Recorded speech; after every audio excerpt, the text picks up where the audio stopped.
Uwitwa Jay-Z niwe muhanzi wa mbere ukize kuri iyi si ya rurema, aho abarirwa umutungo ungana na miliyari 2 na miliyoni 500 z'amadolari y'Amerika.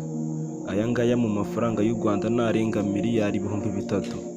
Uyu mugabo akaba ari umugabo w'imyaka 55, akaba avuka muri Amerika mu mujyi wa New York City.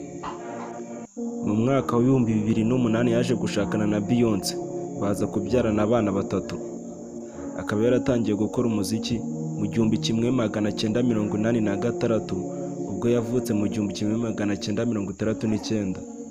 Uyu Jay-Z akaba aririmba indirimbo zo kurapa, akaba ari n'umwanditsi w'indirimbo ndetse akaba anabivanga no gutunganya umuziki.